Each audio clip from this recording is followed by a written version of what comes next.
سنو ان کے گھر والے جان لیں. میری انقریب شادی ہونے والی ہے, مجھے زوجہ سے قربت کا سنت طریقہ بتا دیں. یہ سوال حیا کے خلاف ہے اور میں حیا کے خلاف سوالات نہ پڑھتا ہوں نہ اس کے جواب دیتا ہوں, لیکن چونکہ یہ سوال بہت زیادہ لوگ پوچھتے ہیں تو میں نے ہمت کر کے آج یہ پڑھ لیا ہے, اور اس میں لوگ غلط گائیڈ بھی کر رہے ہیں, تو اس لیے میں اس کا جواب دے رہا ہوں کہ اسلام میں کوئی خاص طریقہ نہیں ہے اس کا. اس پہ فالتو کتابیں لوگوں نے لکھی ہوئی ہیں, پتہ نہیں کیا کیا, وہ ایسے ہی لوگوں کی آ رہا ہے. تو یہ چیز نیچرل ہے. جیسے کوئی پوچھے کھانا کھانے کا طریقہ کیا ہے, تو بھائی منہ میں نوالا ڈال کے چباؤ, نگل لو, خود بخود فطرت سکھاتی ہے انسان کو. تو ایسی زوجہ کے قریب فطرت خود سکھا دیتی ہے. ہاں شریعت نے جس طریقے کو حرام قرار دیا ہے وہ سب کو معلوم ہے کہ جو ہے وہ اللہ تعالیٰ نے جو بدکار لوگ جس طرح سے کرتے ہیں, جو لڑکوں سے بدفعلی کرنے والے لوگ ہیں, وہ طریقہ حرام ہے. تو باقی اللہ تعالیٰ نے میاں بیوی کا معاملہ رکھا ہے, ایک دوسرے کا لباس ہے, تو کمرے کی باتیں ہیں وہ جیسے چاہیں مناسب سمجھیں, وہ ان کا اپنا ذاتی عمل ہے, اس کا کوئی خاص طریقہ نہیں ہے, اور یہ نیچر انسان کو خود سکھاتی ہے. نہ یہ طریقے نہ کسی سے سیکھنے کی ضرورت ہے. بعض لوگ تو حد درجے کی بے شرمی کرتے ہیں, وہ شادی سے پہلے جو ہے وہ فحش فلمیں دیکھتے ہیں تاکہ ہمیں طریقہ آ جائے. یہ انتہائی درجے کی بےہودگی, انتہائی درجے کی ایک لعنتی عمل ہے. تو یہ کوئی خاص طریقہ نہیں ہے. میاں بیوی ایک دوسرے کا لباس ہیں, وہ جس طرح سے ایک دوسرے کو سیٹسفائی کر سکتے ہیں وہ کر لیں, تاکہ ان کی توجہ کسی اور طرف نہ جائے, وہ حلال کی تسکین ان کی بند کمرے کے اندر ہو جائے. اور یہ باتیں لوگوں سے شیئر بھی نہیں کرنی چاہیے. آج یہ بھی ایک حرام کاری ہو رہی ہے. میں بہت سخت الفاظ استعمال کر رہا ہوں اس لیے کہ یہ, اور میرے پاس کوئی ہلکا لفظ نہیں ہے. وہ کیا ہوتا ہے کہ مرد اپنی زوجہ سے ہم بستری کر کے اس کے راز دوستوں کے سامنے فاش کر رہا ہوتا ہے, میں نے ایسے کیا, میں نے ایسے کیا. لڑکیاں بتا رہی ہوتی ہیں اپنی فرینڈس کو کہ میرے شوہر نے میرے ساتھ ایسے کیا. یہ بہت لعنتی عمل ہے. آپ صلی اللہ علیہ وسلم نے فرمایا جو عورت اپنے شوہر کے راز یا شوہر بیوی کے راز فاش کرتا ہے اس پر لعنت ہے. حدیث کا مفہوم ہے یہ. تو یہ بند کمرے کی میاں بیوی کی باتیں, جس طرح سے وہ ایک دوسرے کو سیٹسفائی کر سکتے ہیں وہ کریں, ایک دوسرے کے لیے وہ حلال ہیں. اور بس وہ طریقہ جو لڑکوں سے بدفعلی والا طریقہ ہے وہ طریقہ اسلام میں حرام ہے. اور اسی طرح اورل سیکس پہ بھی میں کلپ ریکارڈ کروا چکا ہوں, وہ بھی سن لیا جائے, یا علماء کی جو اس بارے میں رائے ہے وہ دیکھ لی جائے. تو اس کے علاوہ جو بھی ہے میاں بیوی ایک دوسرے کے لیے اللہ نے حلال کیا, کوئی خاص طریقہ نہیں ہے. اور یہ حیا کی باتیں, ان کو بند کمرے کے اندر ہی رہنا چاہیے ان چیزوں. اور اس کے لیے جو فحش فلمیں دیکھی جا رہی ہیں یہ بہت غلط حرکت ہے, اور اس میں اس کو نا ایک ایجوکیشن کا نام دے دیا گیا اس زمانے میں, اور سیکس کی تعلیم کے نام سے بچوں کو پڑھایا جا رہا ہے اسکول میں. یہ سب بےہودگی ہے. لاکھوں سال سے انسان دنیا میں زندہ ہے, تو کیا اس کو یہ پتہ ہی نہیں تھا, اور یہ ساری ایک 6 ارب انسان ایسے ہی بغیر تعلیم کے پیدا ہو گئے ہیں کیا؟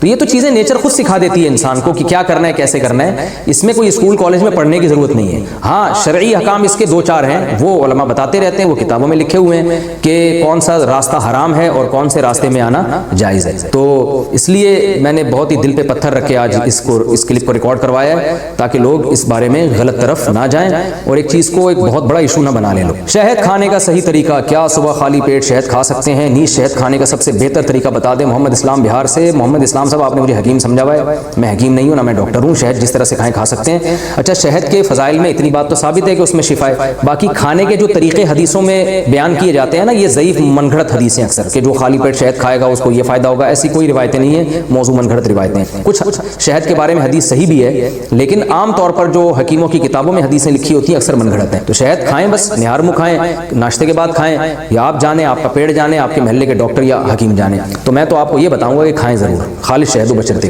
بیوی اولاد نہ چاہے تو شوہر کیا کرے؟